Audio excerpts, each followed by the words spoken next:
আব্দুল্লাহ ইবনে মাসউদ তিনি মসজিদে নববীতে ঢুকছেন, ঢুইকা দেখে একদল ইশরাকের নামাজ জামাতের সাথে পড়তেছে। উনি যা বললেন, কিরে তোরা জামাতে এখন সূর্য ওঠার পরে কি এর নামাজ পড়স? ফজর পড়স নাই? পড়ছি। তা এখন জামাতে কি পড়স? ইশরাক পড়ি। ইশরাক ইশরাক বড় ফজিলতপূর্ণ নামাজ। কেউ যদি ইশরাকের নামাজ পড়ে 2 রাকাত নামাজের বদলায় মহান রব্বুল আলামিন হজ উমরার সব বান্দাকে দান করে। এক বরকতপূর্ণ নামাজ ইশরাকের নামাজ। বুঝলাম ইশরাক দামি পড়তেছস, কিন্তু এটা জমাতে পড়স কে? জুমার নামাজ জামাতে পড়ে একা বনুন যায় না। ফরজ নামাজ জামাতে পড়ে, ঈদের নামাজ জামাতে পড়ে। নবীজি তো ইশরাকের নামাজ এটা জামাতে কোনোদিন পড়ে নাই। এটা একা একা পড়ার নামাজ, তোরা জামাতে পড়স কেন? আব্দুল্লাহ ইবনে মাসউদ বলে, রাসূলের সামনে যে জামা আমি পরে ঘুরতাম, লাম তুখলাত, ওই জামা এখনো পর্যন্ত পুরান হয় নাই, ছিঁড়া যায় নাই। নবীর যুগে যে বর্তনে আমি ইবনে মাসউদ খানা খাইতাম, সেই বর্তনে আমি আজও খানা খাইলাম তুকসার, এখনো পর্যন্ত আমার বর্তন ভাঙ্গে নাই। আর আমার নবীর আমলের তরিকা সুন্নত ভাঙতে মসজিদে নববীতে 2 জামাতে খারাইছস, পাথর দেখছস নি হাতে? আমল পরিবর্তন করে বিদআত করবি, ছাড় পাবি না। পাথর মাইরা মদিনার বাইরে পাঠায়া দিমু। আশিদ্দাউ আলাল কুফার আর রুহামাউ বাইনাহুম, নিজেরা নিজেরা আপোষে সে শির ও শক্কর, দুধ আর চিনির মতো মিশা যায়।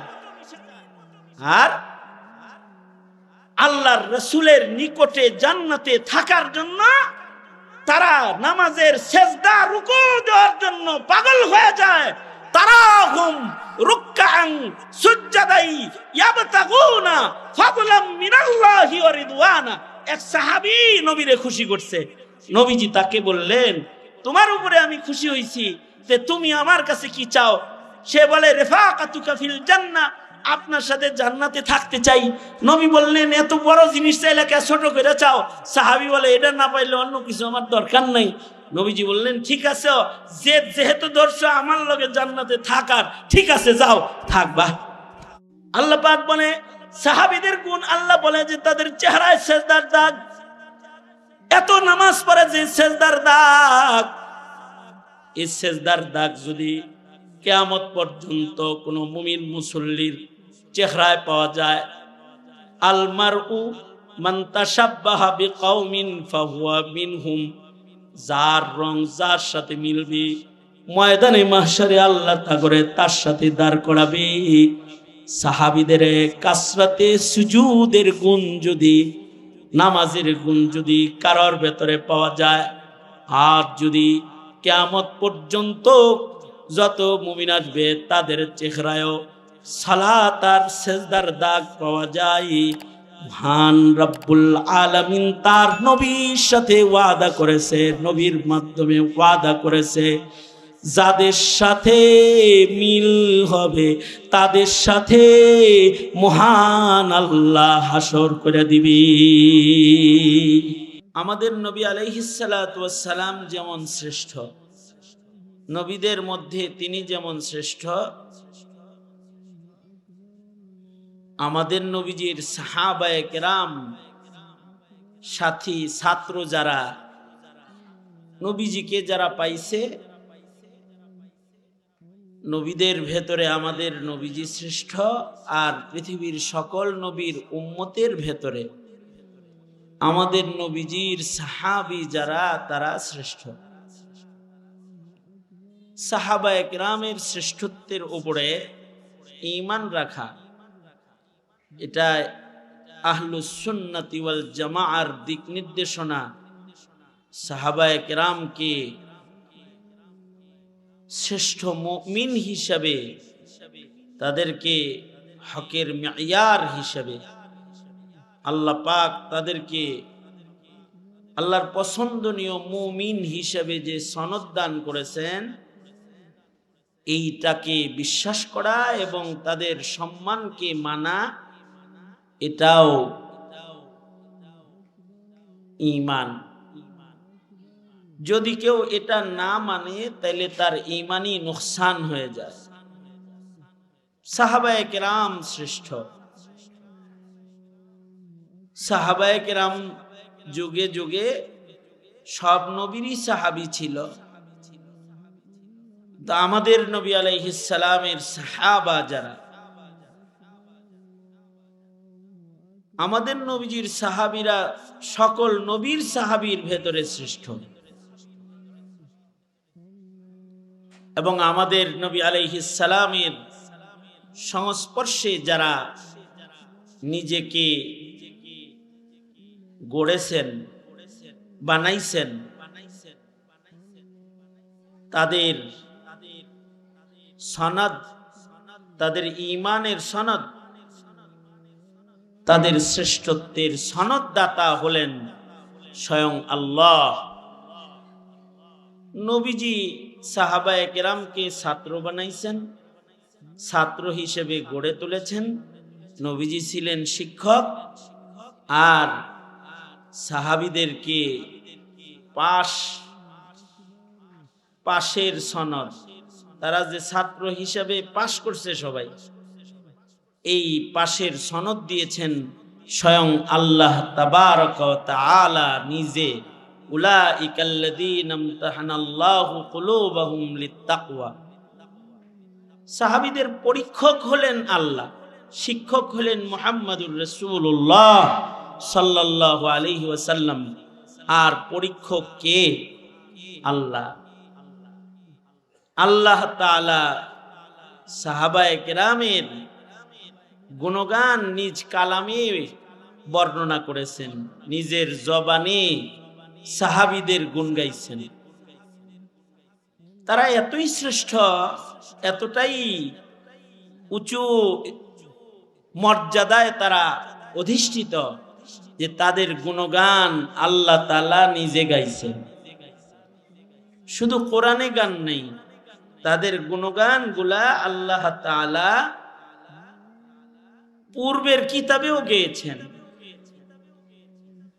যালিকা মাসালুহুম ফিত তাওরাহ ওয়া মাসালুহুম ফিল ইনজিল। কোরআনের আগে যে সকল আসমানি কিতাব জমিনে এসেছে, সে সকল আসমানি কিতাবের ভেতরেও সাহাবায়ে কেরামের তাজকিরাহ ছিল, সাহাবায়ে কেরামের আলোচনা ছিল।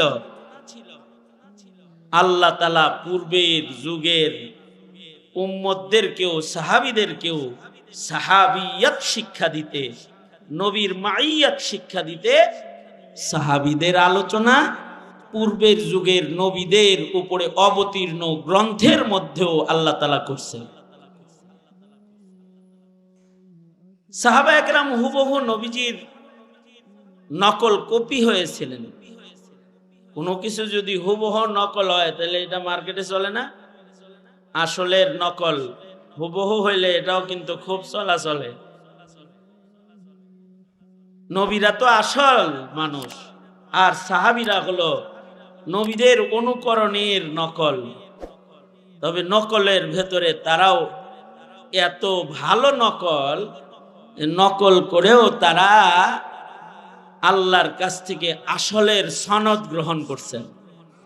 এমন নকল করছেন যে আল্লাহ তাআলা এই নকলকারীদেরকেও আসলের জায়গা দান করেছেন। তাদেরকে কিয়ামত পর্যন্ত মানুষদেরকে নবীর অনুকরণের মিয়ার বানাইছেন। আমিনু কামা আমানান নাস। এ কারণে নবীদের আজমত শান যেমন রক্ষা করতে হয়, সাহাবীদের আজমত শানও প্রতিটি মুমিনকে রক্ষা করে চলতে হয়। এ কারণেই নবীদের সমালোচনা করলে ঈমান ক্ষতিগ্রস্ত হয়, সাহাবীদের সমালোচনা করলেও ঈমান ক্ষতিগ্রস্ত হয়। আল্লাহর রাসূল নিজ ছাত্র সাহাবীদের সমালোচনা করতে নিষেধ করেছেন। আল্লাহ আল্লাহ ফি আসহাবি লা তাত্তাখিযুহুম গারাযাম মিন বা'দি ফামান আহাব্বাহুম ফাবিহুব্বি আহাব্বাহুম ওয়া মান আবগাযাহুম ফাবিবুগযি আবগাযাহুম। তাদের সাথে দুশমনী করলে সে যেন কেমন নবীর সাথে দুশমনী করল, আর সাহাবীদের সাথে যারা মোহাব্বতের তাআল্লুক করল তারা যেন ছাত্রকে মোহাব্বত করে ছাত্রের উস্তাদকেও মোহাব্বত করল, নবীজিকেও মোহাব্বত করল। সাহাবায়ে কেরামের ব্যাপারে আহলুস সুন্নাতি ওয়াল জামার আকীদা হলো, নবীদের ব্যাপারে আকীদা হলো নবীরা মাসুম, নবীদের কোনো গুনাহ নাই। আর সাহাবায়ে কেরামের ব্যাপারে আকীদা হলো সাহাবায়ে কেরাম মাহফুজ মিন নারি জাহান্নাম। সাহাবীরা তাদের জীবনে গুনাহ হইলেও গুনার ময়লা সহ একটা সাহাবী কবরে যায় নাই। দুনিয়ার মাটিতে তাদের গুনাহ মাফ হয়েছে, তাদের মাগফিরাতের সনদ আল্লাহ তাআলা কোরআনে নাজিল করেছে।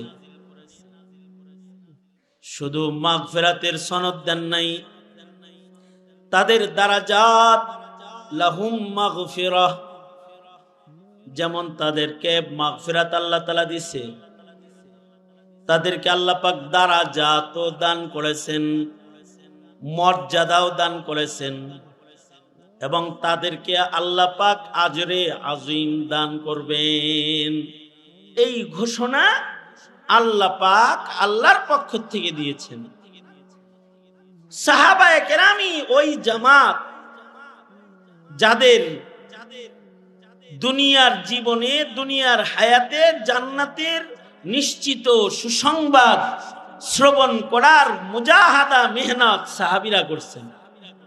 আল্লাহর রাসূল সাল্লাল্লাহু আলাইহি ওয়াসাল্লাম আশারায়ে মুবাশশারাকে নাম ধরে ধরে জান্নাতের সুসংবাদ দান করেছেন।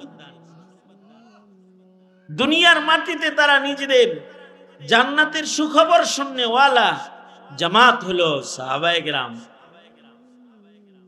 এই কারণে সাহাবীরা তো তারকার মতন। আল্লাহর রাসূল বলেন, আমার সাহাবীদের ঈমানের জ্যোতি তারকার মতো উজ্জ্বল। আল্লাহর রাসূল বলেন, আসহাবি কান্নুজুম বিআইহিম ইক্তাদাইতুম ইহতাদাইতুম। আসহাবি কান্নুজুম বিআইহিম ইক্তাদাইতুম ইহতাদাইতুম। সাহাবীরা, নবীজি বলে, আমার সাহাবীরা তারকার মতো উজ্জ্বল। ঈমানের মালিক, তাদের ঈমানের জ্যোতি তারকার মতন। हम फख्र से कहते हैं हमारे ही सहाबा, वल्लाह हमें जन से प्यारे है सहाबा। उस चांद जो रोशन हुआ बतहा के उफ़क़ पर, उस चांद के ताबंद सितारे है सहाबा। उस चांद के ताबंद सितारे ही সাহাবা।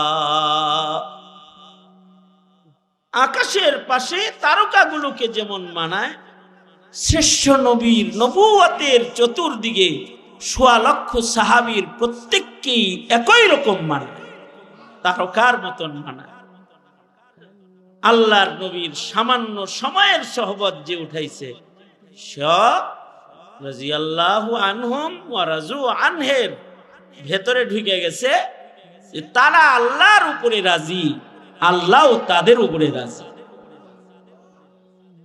উম্মতের জন্য সাহাবী চিনতে কষ্ট না হয়, এ কারণে আল্লাহ পাক কোরআনের পাতায় পাতায় পাড়ায় পাড়ায় সাহাবীদেরকে আল্লাহ নিজেই তুলে ধরছেন।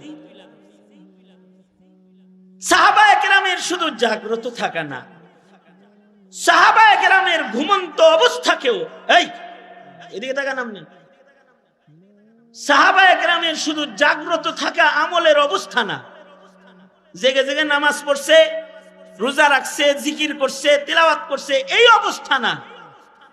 সাহাবায়ে কেরামের ঘুমন্ত অবস্থাকেও আল্লাহ তাআলা উম্মতের কাছে তুলে ধরছে, যে আমার নবীর সাহাবীরা ঘুমের ঘরেও যেটা পায় ওটা তোমাদের জীবনের অনুকরণীয় হয়ে যায়।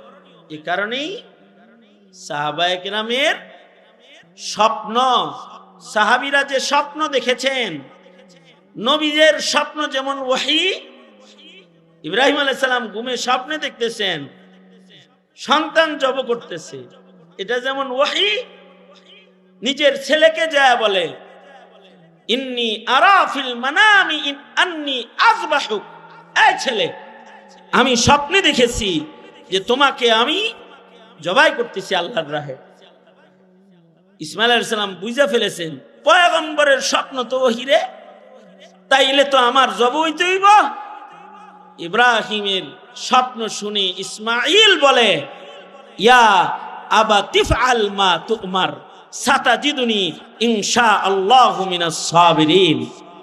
বাবা আপনার স্বপ্ন তো ওহী, আমি প্রস্তুত, ছুরি বসায় দেন, আমাকে জবাই করে আলান, আল্লাহরে খুশি করে আলান, আমি রেডি আছি, আমাকে ধৈর্যশীলদের অন্তর্ভুক্ত আপনি পাবেন। নবীর স্বপ্ন যেমন ওহী, সাহাবীদের স্বপ্নকেও আল্লাহ তাআলা ওহীর মর্যাদা দান করেছেন। নবীদের নিয়ম হলো, নবীদের স্বপ্ন যেমন ওহী, নবীর কোন সাহাবীও যদি স্বপ্ন দেখে আর নবী যদি সাহাবীর স্বপ্নকে সমর্থন করে, কোন নবী তো আল্লাহর হুকুম ছাড়া কিছু পায় না, নবী যদি সাহাবীর স্বপ্নকে বলে রুইয়াতুকা সাদিকান রুইয়াতুকা সালিহান, সাথে সাথে সাহাবীর ঘুমের ঘরের স্বপ্নটাও কিয়ামত পর্যন্ত আনেওয়ালা উম্মতের জন্য শরীয়ত হয়ে যায়, শরীয়ত হয়ে যায়। যেমন শরীয়তে ইসলামে আজান আগে ছিল না, এক সময় নামাজের সময় সংকট, টাইম মতো নামাজে জামাত ধরতে পারে না সাহাবায়ে কেরাম, নবীজি মিম্বরে বসে থাকেন, মিহরাবে বসে থাকেন, মুসাল্লায় বসে অপেক্ষা করেন, নবীজি অপেক্ষা করে, সাহাবীদেরও কষ্ট হয়। আবেদন আসলো নবীজিরও যেন অপেক্ষার প্রহর গুনতে না হয়, আর কারোর যেন মসজিদে আইসা জামাত ধরতেও কষ্ট না হয়, তাহলে একটি এলান হওয়া দরকার যে জামাত দাঁড়াইলো কিন্তু আহো আহো, এলান হওয়া দরকার। আল্লাহর রাসূল সাহাবীদের নিয়ে মশওয়ারায় বসলেন, আমরা কি এলান করতে পারি? কেউ পরামর্শ দিলেন পয়গম্বর ঘন্টি বাজানো হোক, ঘন্টি বাজাইলে বোঝা যাবে নামাজের সময় এসেছে। না না, এটা বাজানো যাবে না, কারণ এটা মুশরিকদের পূজার কাজ, ঘন্টি বাজায়া ওরা পূজা করে, ঘন্টি বাজায়া ইবাদত করা যায় না, কাফেরদের কাজ। কেউ বলে ওগো আল্লাহর নবী, যখন নামাজের জামাতের সময় হবে মসজিদে নববীর সামনে নির্ধারিত এক জায়গায় আগুন জ্বালায়া দিতে হবে, যাতে আকাশে ধোঁয়া উঠতে থাকে, ধোঁয়া দেখি সবাই বুঝবে জামাতের সময় হয়ে গেছে, মসজিদে যায় জামাত ধরতে হবে। আল্লাহর রাসূল বলেন না না, আগুনের পূজা করা মাজুসীদের কাজ। অগ্নি পূজক মুশরিকরা যারা আগুন রে খোদা মানে, তারা আগুন জ্বালায়া পূজা করে, তাদের কাজ দিয়া মুসলমানের ইবাদতের এলান হয় না। পৃথিবীর মাটিতে বদতরিন মাযহাব মাজুসি, সবচেয়ে নিকৃষ্ট মাযহাব হলো অগ্নি পূজকেরা। অগ্নি পূজকদের মধ্যে এমন নিকৃষ্টতা আছে যেই নিকৃষ্টতা দুনিয়ার কোন বানোয়ার ধর্মের ভিতরে নাই। কারোর ধর্মে মদ খাওয়ার নিকৃষ্টতা আছে, আছে না? গোবর খাওয়ার নিকৃষ্টতা, মদ খাওয়ার নিকৃষ্টতা। মাজুসি অগ্নি পূজকদের ধর্মে এমন নিকৃষ্টতা আছে যেই নিকৃষ্টতা সবচেয়ে বদতরিন নিকৃষ্টতা। এমন নিকৃষ্টতা আর পৃথিবীর আর কোন মাযহাবের ভেতরে নাই, কোন বানোয়ার ধর্মের ভেতরেও নেই। তার ভেতরে নিকৃষ্টতার বিবরণ বসে বসে দেওয়ার সুযোগ নাই। তবে মুসলিম মুমিনদের বুঝার জন্য একটা নিকৃষ্ট কাজ শুধু তুলে ধরি। মাজুসি অগ্নি পূজকদের নিয়ম হলো, তাদের ঘৃণ্য কর্মকাণ্ড হলো, এই মুসলামুসলি করিস আগের মতো কর। তাদের নিকৃষ্টতার পরিমাণ হলো যে তারা মা আর ছেলের ভেতরে বিবাহ সম্পাদন করে। নাউজুবিল্লাহ, আওয়াজ করে বলেন। মাজুসিরা মা আর সন্তানের মধ্যে বিবাহ সম্পাদনকারী নিকৃষ্ট সম্প্রদায় বলল অগ্নি পূজক। তাদের ধর্মের নিকৃষ্ট নিয়মের ভেতরে এটা একটা নিকৃষ্ট নিয়ম যে কোন নারীর বিয়ে হওয়ার পরে যদি তার পয়লা সন্তান ছেলে হয়, তাইলে স্বামী আর স্ত্রীর ভেতরে বিবাহ বন্ধন ছিন্ন হয়ে যায়। তাদের ধর্মের নিয়ম হইল যে এই দম্পতির থেকে যেহেতু আল্লাহ তাআলা এই নারীর পেটে একটা পয়লা সন্তান ছেলে দিছে, তার মানে হলো তাদের খোদায় আগুনে এই মহিলার জন্য এই বুড়া স্বামী পছন্দ করতেছেন না, বিধায় তার ঘরে একটা ইনটেক নন টাচ, যেটাকে টাচ করা হয় নাই এখনো পর্যন্ত, তার সাথে কোনো মহিলার ছোঁয়া লাগে নাই, এমন একটা ইনটেক স্বামী এর জন্য প্রভুয়ে পাঠাইছে।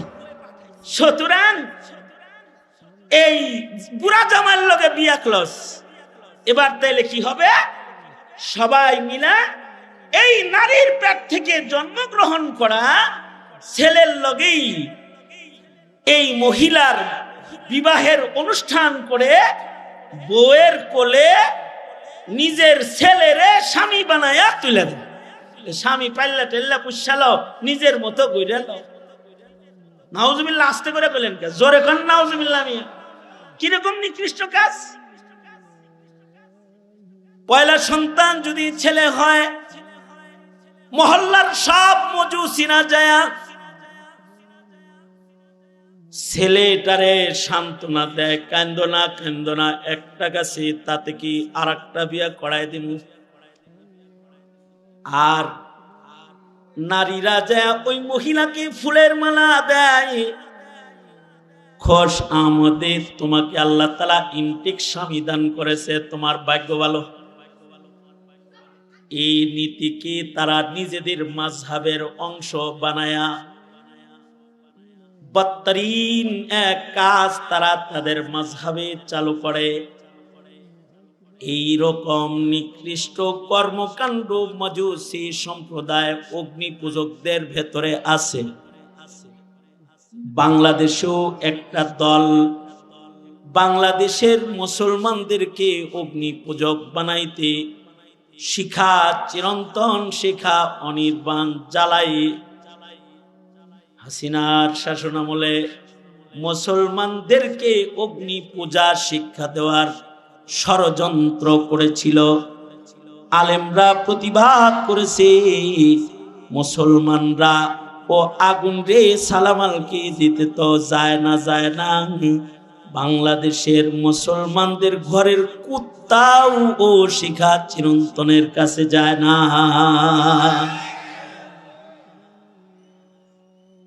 বদতরিন এক মাযহাব। সাহাবীরা কয় কি, নামাজের ওয়াক্ত হলে আগুন জ্বালায়া দিবা, ধোঁয়া দেখে আমরা নামাজে আসব। আল্লাহর রাসূল বললেন, না, এটা মাজুসীদের শিআর, এদের এইটা দিয়া মুসলমানদেরকে ইবাদতে ডাকা যাবে। অমীমাংসিত অবস্থায় সাহাবায়ে কেরাম এবং নবীজির সাথে যে বৈঠক বসেছিল, পিছনে দাঁড়ায় বৈঠক বসেছিল, এই বৈঠক ক্লোজ হয়ে গেল, শেষ হয়ে গেল। আগামী আবার পরামর্শে আমরা বসব, পরের দিন মশওয়ারায় বসবে। কিন্তু রাতের বেলায় আল্লাহ তাআলা নবীজির জামাতে সাহাবার এক সদস্যকে স্বপ্ন যোগে কিছু কালিমা দিয়ে দিলেন। নবীর সাহাবী খেজুর বাগানে কাজ করে, খেজুর গাছের পরিচর্যাকারী, সাহিবুত তাজিন। এই সাহাবী কোনো বড় শিক্ষিত না, ওনাকে অনেক হাদিসের রিওয়ায়াতকারী হিসেবে মানুষ চিনে না, একটা খেজুর বাগানের রাখাল হিসেবেই চিনে। আব্দুল্লাহ বিন যায়েদ বিন আব্দে রাব্বিহি সাহাবী। তবে খেজুরের বাগানের রাখাল হলে কি হবে, তার ইশকে নবী, তার ইশকে মাওলা অনেক উঁচু। যেদিন আল্লাহর রাসূলের ওয়াফাত হয়েছে সেদিন তার ইশক জাতি দেখতে পেয়েছে। এই আব্দুল্লাহ বিন যায়েদ বিন আব্দে রাব্বিহি খেজুরের বাগানে কাজ করতেছিলেন। এমন সময় নবীজির ওয়াফাতের খবর আসলো, নবীজির ইন্তেকাল হয়ে গেছে। আব্দুল্লাহ বিন যায়েদ বিন আব্দে রাব্বি এত উচ্চার এক আশিকে রাসূল ছিলেন, তিনি সাথে সাথে সেজদায় পড়ে আল্লাহকে বলতে লাগলেন, আল্লাহ, যেই চোখ দিয়া রাসূল দেখা যাবে না, এই চোখ আমি চাই না, এটা নিয়ে যাও, আমার অন্ধ বানায় দাও। সাথে সাথে অন্ধ হয়ে গেছে, ওনার দোয়া কবুল হয়ে গেছে। আল্লাহর কাছে বলা শুরু করলেন, ওগো আল্লাহ, যে চোখ দিয়ে পৃথিবীর সবচেয়ে দামি নিয়ামত সাইয়্যিদুল মুরসালিন রাহমাতুল লিল আলামিন কে আমি দেখতে পারবো না, ওগো আল্লাহ, ওই চোখ দিয়া চাঁদের আলো, সূর্যের আলো, ফুলের সৌন্দর্য, বাগান সৌন্দর্য, সবুজ শ্যামল সৌন্দর্য আমি এ চোখ দিয়া দেখতে চাই না। ওগো আল্লাহ, তুমি এই মুহূর্তে আমাকে অন্ধ বানায় দাও। দোয়াটা করতে দেরি হইছে, সাহাবীর আবদার পোড়া কইরা মহান আল্লাহ তার দুনো চোখের দৃষ্টি নিয়ে যেতে আর এক সেকেন্ড দেরি করে নাই। এই সাহাবী খেজুর বাগানের রাখাল কিন্তু স্বপ্নে দেখলেন যে উনি ঘুমোচ্ছেন, আর কে যেন একটা ওই যে কুরবানির রক্ত দিয়া ই বানায় না, দুই পাশে লাগায় এরকম বাজেন না জিনিস, এরকম ঘন্টি ধপ একটা লইয়া একটা লোক যাইতেছে। উনি বলবেন, এই এই স্বপ্নে উনি বলতেছেন, এই ধোয়াবালা, এই ধোয়াবালা, তোমার এইটা কি আমার কাছে বেচবা? আমার নবী সাহাবায়ে কেরামদেরকে জামাতে কেমনি ডাকবে এইটা নিয়ে পেরেশান, এইটা একটু দাও, এইটা বাইরে এইটা দিয়া নামাজে ডাকমু মানুষে। আগন্তুক বলে, তোমাকে এইটা না দিয়া আমি তোমাকে সুন্দর সুন্দর কিছু কালিমা শিখায়া দেই, ওইগুলা দিয়া ডাইকো। সাহাবীকে বলতেছে, স্বপ্নে ধবলায় আব্দুল্লাহ বিন যায়েদ বিন আব্দে রাব্বিহিকে। আশ্চর্য সাহাবী এই একটা হাদিস হাদিস উনি রিওয়ায়াত করেছেন, পৃথিবীর এমন কোন কিতাব নাই যে আজানের বহস পড়ায় আর ওনার নাম লয় না। সব কিতাবে উনি ঢুইকা পড়ছে, এক হাদিস জীবনে বইলেন। রাখাল মানুষ তো। উনি বললেন ঠিক আছে তুমি আমারে শিখাও। তো সে শিখাইলো উঁচা জায়গায় দাঁড়ায়া এই কালিমা বইলা বইলা মানুষদেরকে নামাজে ডাকবা। আল্লাহু আকবার, আল্লাহু আকবার 4 বার, আশহাদু আল্লা ইলাহা ইল্লাল্লাহ 2 বার, আশহাদু আন্না মুহাম্মাদার রাসূলুল্লাহ 2 বার, হাইয়া আলাস সালাহ 2 বার, হাইয়া আলাল ফালাহ 2 বার, আবার আল্লাহু আকবার, আল্লাহু আকবার 2 বার, লা ইলাহা ইল্লাল্লাহ। এইভাবে আজান দিবা, মানুষদেরকে বলবা হাইয়া আলাস সালাহ। কোন কাজে কেউ থাইকো না, আসো আসো নামাজে আসো। শব্দের দ্বারায় মানুষদেরকে উঁচু জায়গায় দাঁড়ায় নামাজে ডাকবা। সাহাবী নবীর কাছে চলে গেল, আল্লাহর রাসূলের কাছে যায় বলে, ওগো নবীজি, আমি একটা স্বপ্ন দেখেছি, স্বপ্নটা আপনার কাছে বর্ণনা করতে এসেছি। পাশে হযরত উমর বসে রয়েছেন, চুপ করে বসে বসে এগুলো শুনতেছেন। আল্লাহ তাআলা উমরের স্বপ্ন দিয়াও উম্মতকে শরীয়তের শিআর দিতেছে না, রাখাল সাহাবীর স্বপ্ন দিয়া শরীয়তের শিআর দিতেছে। কারণ উমরের তো একটা দাম আছে, সে শিক্ষিত সাহাবী। কেউ যদি শিক্ষিতরে মানে, অশিক্ষিতরে যদি না মানে, আল্লাহ তাআলা শিক্ষিত উমর মেজাজে ওহীকে সব করায় বসায় রাখছেন। হযরত উমরের শান হলো লাউ কানা বাদি নবিয়্যুন লাকানা উমর। তাকে চুপ করে বসায় রাখছে, তিনিও এমন স্বপ্ন বারবার দেখেছেন, কিন্তু তার মুখ খুলতে দিচ্ছেন না আল্লাহ তাআলা। উমর চুপ করে শুনতেছে। আব্দুল্লাহ বিন যায়েদ বিন আব্দে রাব্বিহি রাসূলকে বলে, রাসূল গো, আমি স্বপ্ন যোগে দেখি এক ধবলা, আমি তারে ধবটা কিনতে চাইলে সে বিক্রি করলো না। সে আমাকে নামাজে ডাকার জন্য কিছু কালিমাত শিক্ষা দিল। কালিমাত গুলো হলো এইভাবে মানুষের নামাজে ডাকতে হবে। আল্লাহর রাসূল সাল্লাল্লাহু আলাইহি ওয়াসাল্লাম সাথে সাথে সাহাবীর স্বপ্ন শোনার পরে বলে, এটা ধবলা না, ওইটা ছিল একজন আল্লাহর দূত ফেরেশতা। সে তোমাকে সাধারণ জিনিস শিখায় নাই, আল্লামাকাত তাজিন, তোমাকে আজান দেওয়া শিখাইছে।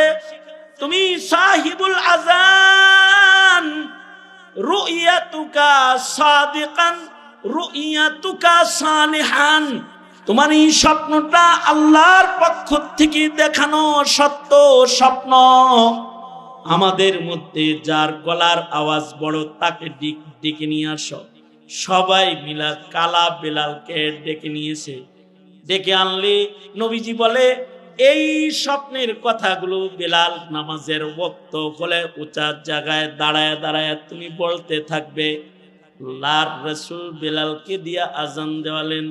নবীজি বললেন, এই আজান যত দূর পর্যন্ত যাবে তত দূর পর্যন্ত শয়তান জায়গা পাবে না, থাকবে না। নবীজি আরো বললেন, আমার সাহাবীর এত দাম, মানুষ জন্ম নেওয়ার সাথে সাথে আমার সাহাবীর স্বপ্নে দেখা আজান, এটা আমার উম্মতের সদস্যর কানে সবার আগে এই আওয়াজ তোমরা পৌঁছায়া দিবা। এটা হলো শানে সাহাবা। এ কারণেই আবুল আলা মওদুদী যখন সাহাবী সম্পর্কে কথা বলেছে, দেওবন্দি আলেমরা তাকে না বলেছে। সাবধান, সাহাবীকে নিয়ে কথা বলবে না। সাহাবী মিয়ার হক, সাহাবীর ঘুমন্ত স্বপ্ন আল্লাহর কাছে এত পছন্দ যে এটাকে আল্লাহ তাআলা মানুষ জন্ম নেওয়ার সাথে সাথে কানে দিয়ে দেয়। এইটা দিয়া 5 ওয়াক্ত নামাজে আল্লাহ তাআলা মুমিনদেরকে ডাক্কা নেয়। শিক্ষিত সাহাবী দিয়া না, অশিক্ষিত রাখাল সাহাবীর জিন্দেগীর স্বপ্নেরও এরকম দাম। আল্লাহু আকবার জোরে করে বলেন, স্বপ্নেরও এরকম দাম।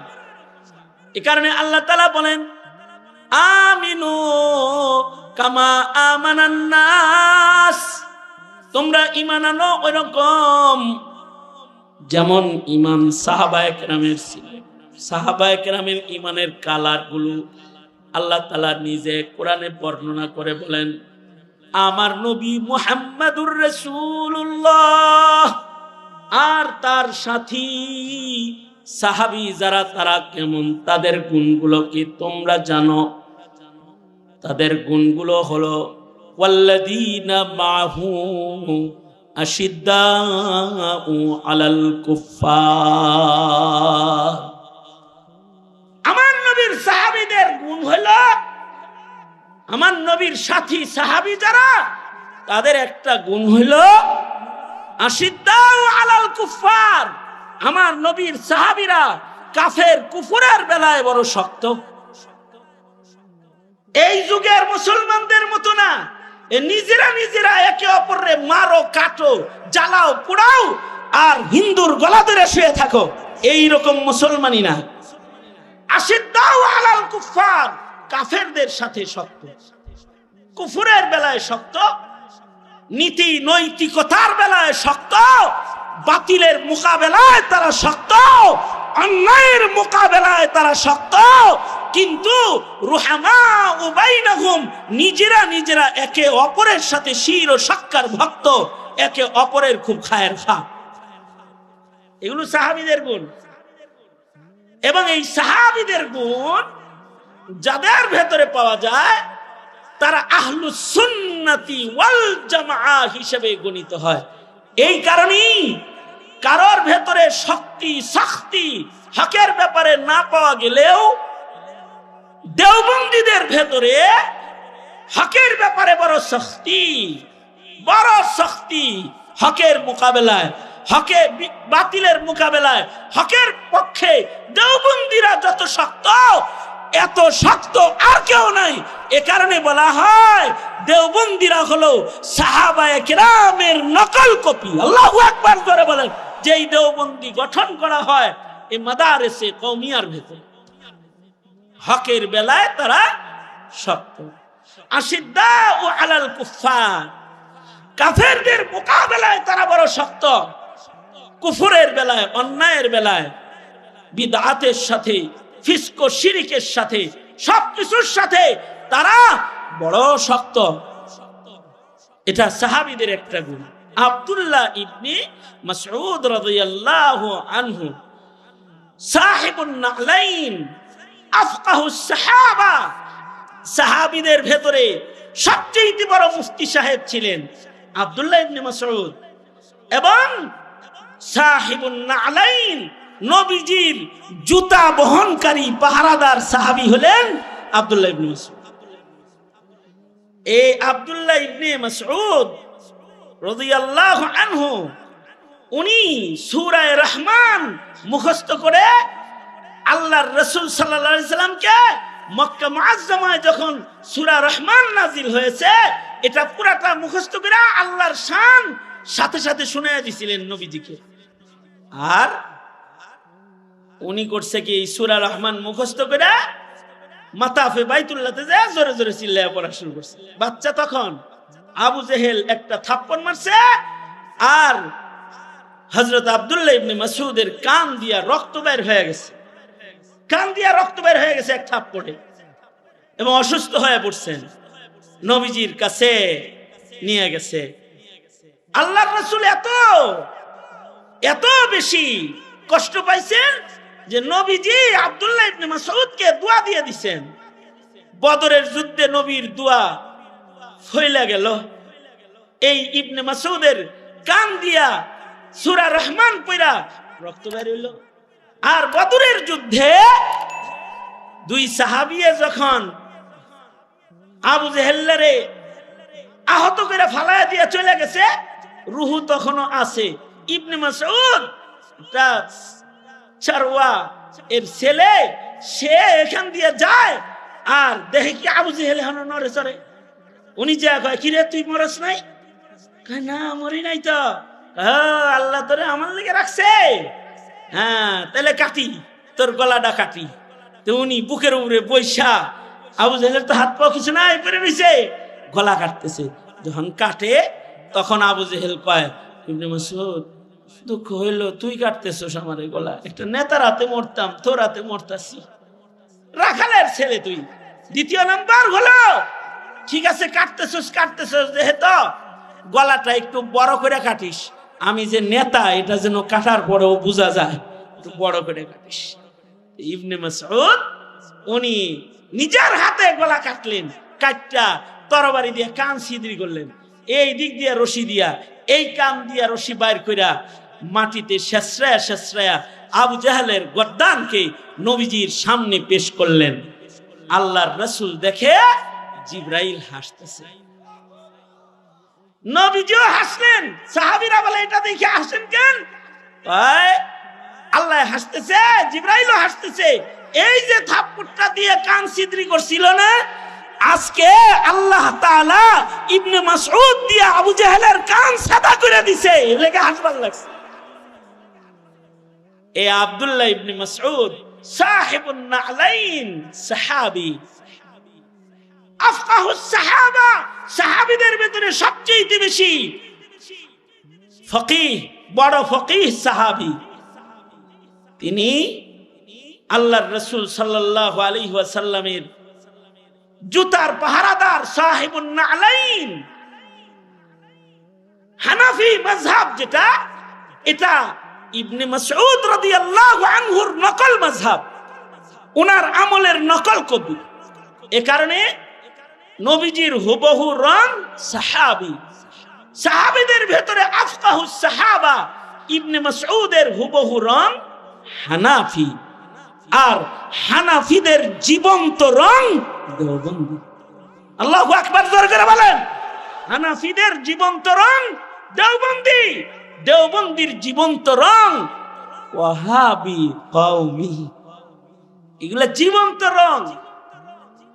আব্দুল্লাহ ইবনে মাসউদ তিনি মসজিদে নববীতে ঢুকছেন, ঢুইকা দেখে এক দল ইশরাকের নামাজ জামাতের সাথে পড়তেছে।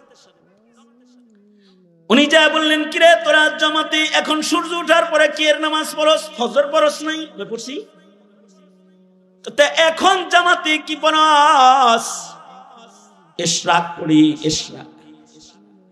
ইশরাক বড় ফজিলতপূর্ণ নামাজ। কেউ যদি ইশরাকের নামাজ পড়ে, 2 রাকাত নামাজের বদলায় মহান রব্বুল আলামিন হজ উমরার সব বান্দাকে দান করে। এক বরকতপূর্ণ নামাজ ইশরাকের নামাজ। বুঝলাম ইশরাক দামি পড়তেছস, কিন্তু এটা জমাতে পড়স কে? জুমার নামাজ জামাতে পড়ে একা বনুন যায় না। ফরজ নামাজ জামাতে পড়ে, ঈদের নামাজ জামাতে পড়ে। নবীজি তো ইশরাকের নামাজ এটা জামাতে কোনোদিন পড়ে নাই। এটা একা একা পড়ার নামাজ, তোরা জামাতে পড়স কেন? আব্দুল্লাহ ইবনে মাসউদ বলে, রাসূলের সামনে যে জামা আমি পরে ঘুরতাম, লাম তুখলাক, ওই জামা এখনো পর্যন্ত পুরান হয় নাই, ছিঁড়া যায় নাই। নবীর যুগে যে বর্তনে আমি ইবনে মাসউদ খানা খাইতাম, সেই বর্তনে আমি আজও খানা খাইলাম তুকসার, এখনো পর্যন্ত আমার বর্তন ভাঙ্গে নাই। আর আমার নবীর আমলের তরিকা সুন্নত ভাঙতে মসজিদে নববীতে 2 জামাতে খারাইছস, পাথর দেখছস নি হাতে। আমল পরিবর্তন করে বিদআত করবি, ছাড় পাবি না। পাথর মাইরা মদিনার বাইরে পাঠায়া দিমু। আশিদ্দাউ আলাল কুফার আর রুহামাউ বাইনাহুম, নিজেরা নিজেরা আপোষে সে শির ও শক্কর, দুধ আর চিনির মতো মিশা যায়।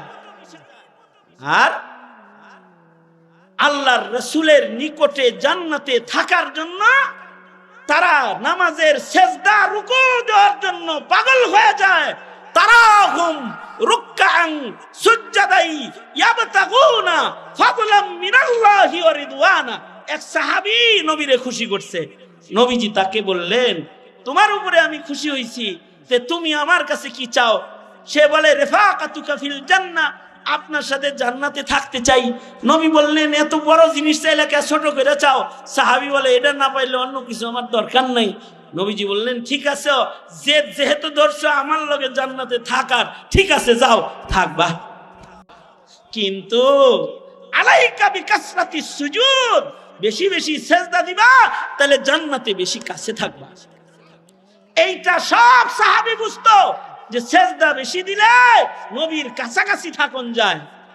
এ কারণে সব সাহাবী এত নামাজ পড়তেন, তাকাইলেই দেখা যাইত যে কোন জায়গায় সাহাবী নামাজে দাঁড়ায় রয়েছে, ঘরের ভিতরে নামাজে, বাগানে নামাজে, গুহায় নামাজে, খেতে নামাজে, নদীর উপরে নৌকায় নামাজে, মরুভূমিতে নামাজে, সব জায়গায় সাহাবী নামাজে থাকে। তারাহুম রুকআন সুজদাই ইয়াবতাগুন, তারাহুম রুকআন সুজদাই ইয়াবতাগুনা ফাদলাম মিনাল্লাহ, ইয়াবতাগুনা ফাদলাম মিনাল্লাহি ওয়া রিদওয়ানা, সীমাহুম ফি ওজুহিহিম মিন আসারিস সুজুদ। আল্লাহ পাক বলে, সাহাবীদের গুণ আল্লাহ বলে যে তাদের চেহারায় সেজদার দাগ, এত নামাজ পড়ে যে সেজদার দাগ। এই সেজদার দাগ যদি কিয়ামত পর্যন্ত কোন মুমিন মুসল্লির চেহারায় পাওয়া যায়, আল মারউ মান তাশাব্বাহা বিকাউমিন ফাহুয়া মিনহুম, যার রং যার সাথে মিলবে ময়দানে মাহশারে আল্লাহ তা করে তার সাথে দাঁড় করাবে। সাহাবীদের কাসরাতে সুজুদের গুণ যদি, নামাজের গুণ যদি কারোর ভেতরে পাওয়া যায়, আর যদি কিয়ামত পর্যন্ত যত মুমিন আসবে তাদের চেহারায়ও সালাত আর সেজদার দাগ পাওয়া যায়, মহান রব্বুল আলামিন তার নবীর সাথে ওয়াদা করেছে, নবীর মাধ্যমে ওয়াদা করেছে, যাদের সাথে মিল হবে তাদের সাথে মহান আল্লাহ হাসর করে দিবি। এ কারণে কিয়ামত পর্যন্ত মুমিন আল্লাহর কাছে প্রশংসিত এবং মর্যাদার আসন পেতে, মকবুল মঞ্জুর হতে সাহাবায়ে কেরামের অনুকরণের বিকল্প কোন মডার্ন রাস্তা খোলা নাই, খোলা নাই। সাহাবীদের অনুকরণ লাগবে। যারা সাহাবীর অনুকরণ করবে তারাই আহলুস সুন্নাতি ওয়াল জামাআহ হবে। বুঝে আসছে কিছু? যদি কিছু বুঝে এসে থাকে, মওত পর্যন্ত জামাতে সাহাবার হক, ইকরাম, আজমত রক্ষা করব ইনশাআল্লাহ। বলেন ইনশাআল্লাহ বলেন। যারা সাহাবীদের পিছনে পড়বে তাদের লগে থাকা যাবে না। আল্লাহ তৌফিক দান করো, আমিন। এ পর্যন্ত বলেই আমার সংক্ষিপ্ত বক্তব্য এখানেই ইতি টানতেছি। আল্লাহ তাআলা আশিকে মুস্তাফা দামাত বরকাতুহুমকে নেক হায়াত লম্বা করেন। হ্যাঁ, উলামায়ে কেরাম যারা এখানে আসছেন তাদেরকে আল্লাহ কবুল করেন, হাজিরানে মজলিসকে আল্লাহ তাআলা কবুল করেন। আল্লাহ পাক আমাদের সবাইকে কবুল করেন, আমিন। ওয়া আখিরু দাওয়ানা আলহামদুলিল্লাহি রাব্বিল আলামিন। আমাদের চ্যানেল ডিবি সুন্নাহ সাবস্ক্রাইব করে রাখুন, দাওয়াতের নিয়তে ভিডিওটি শেয়ার করুন। আমাদের চ্যানেল ডিবি সুন্নাহ সাবস্ক্রাইব করে রাখুন, দাওয়াতের নিয়তে ভিডিওটি শেয়ার করুন।